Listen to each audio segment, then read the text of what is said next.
दोस्तों, महाकालेश्वर मंदिर भारत के 12 ज्योतिर्लिंगों में से एक है। यह मध्य प्रदेश राज्य के उज्जैन नगर में स्थित महाकालेश्वर भगवान का प्रमुख मंदिर है। दोस्तों, पुराणों में महाभारत और कालिदास जैसे महाकवियों की रचनाओं में इस मंदिर का मनोहर वर्णन मिलता है। स्वयंभू भव्य और दक्षिणामुखी होने के कारण महाकालेश्वर महादेव की अत्यंत पुण्यदायी महत्ता है। इसके दर्शन मात्र से ही मोक्ष की प्राप्ति हो जाती है। लेकिन इसके आध्यात्मिक महत्व से परे यह प्राचीन मंदिर अनसुलझे रहस्यों का एक क्षेत्र है। दोस्तों, जिसने सदियों से भक्तों, इतिहासकारों और शोधकर्ताओं को हैरान कर रखा है। किसी भी अन्य तीर्थ स्थल से अलग महाकालेश्वर एक स्वयंभू ज्योतिर्लिंग है, जिसके बारे में माना जाता है कि वह धरती से ही प्रकट हुआ। भस्म आरती पवित्र राख से की जाने वाली एक भयानक लेकिन शक्तिशाली रस्म है, जो मंदिर के रहस्यों को और बढ़ा देती है। दोस्तों, सीसीटीवी द्वारा कैद की गई प्रेत बाधा से लेकर एक अस्पष्टीकृत ऊर्जा क्षेत्र तक अजीबोगरीब घटनाएं आगंतुकों को गहरी विस्मय की भावना से भर देती है।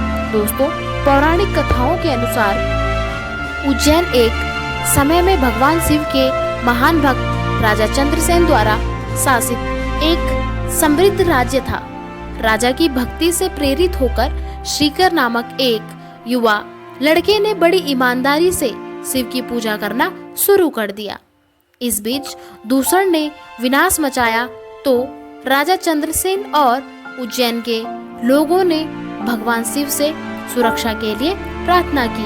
दोस्तों, उनकी भक्ति से अभिभूत होकर शिव अपने भयंकर महाकाल रूप में प्रकट हुए और राक्षस को परास्त कर दिया।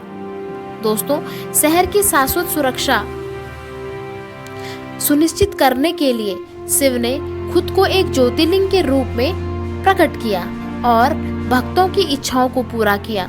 दोस्तों, ऐसा माना जाता है कि इस स्वयंभू लिंग में असाधारण ब्रह्मांडीय शक्ति है, जो शुद्ध भक्ति के साथ आशीर्वाद मांगने वालों को अपार आध्यात्मिक लाभ प्रदान कराती है।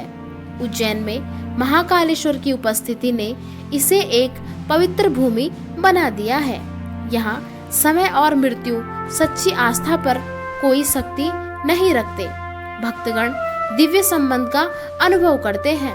दोस्तों, महाकालेश्वर मंदिर उज्जैन की भस्म आरती हिंदू परंपरा में सबसे अनोखी और पवित्र रस्मों में एक है, जो हर सुबह भोर से पहले की जाती है। दुनिया की किसी भी अन्य आरती से बिल्कुल अलग यह आरती है। इस अनुष्ठान में अंतिम संस्कार की चिता से भस्म राख का उपयोग किया जाता है, जो अंतिम वास्तविकता मृत्यु का प्रतीक है। यह प्रथा मानव जीवन की क्षणभंगुर प्रकृति है और सर्वोच्च सहारक मुक्तिदाता भगवान शिव की शाश्वत शक्ति को दर्शाती है। दोस्तों, पौराणिक कथाओं के अनुसार महाकाल के रूप में भगवान शिव समय और मृत्यु को नियंत्रित करते हैं। दोस्तों, माना जाता है कि भस्म आरती महाकाल को उनके सबसे शक्तिशाली और भयंकर रूप को अर्पित की जाती है। प्राचीन समय में राख को सीधे शमशान घाट से एकत्र किया जाता था, जिससे शिव का शमशान घाट से जुड़ाव मजबूत होता है। दोस्तों, भस्म आरती देखने वाले भक्त अक्सर एक जबरदस्त आध्यात्मिक ऊर्जा का अनुभव करते हैं। दोस्तों, महाकालेश्वर मंदिर अपनी दिव्य आभा के लिए जाना जाता है, लेकिन सबसे दिलचस्प दावों में से एक यह है कि भगवान शिव स्वयं भस्म आरती के दौरान प्रकट हुए थे और इस घटना को कथित तौर पर वीडियो में कैद किया गया था। विवरण के अनुसार एक विशेष भस्म आरती के दौरान भक्तों और पुजारियों ने गर्भगृह के भीतर एक असामान्य आकृति देखी, जो अलौकिक प्रकाश से चमक रही थी। मंदिर तीव्र ऊर्जा से भर गया था और कई उपस्थित लोगों ने दिव्यता की अत्यधिक भावना महसूस करी और बाद में सीसीटीवी फुटेज में कथित तौर पर भगवान शिव जैसी एक छायादार आकृति दिखाई दे पड़ी। कुछ लोग इसे कैमरे की गड़बड़ी मानते हैं, जबकि कुछ लोग महाकाल के दिव्य दर्शन का आशीर्वाद मानते हैं। धन्यवाद।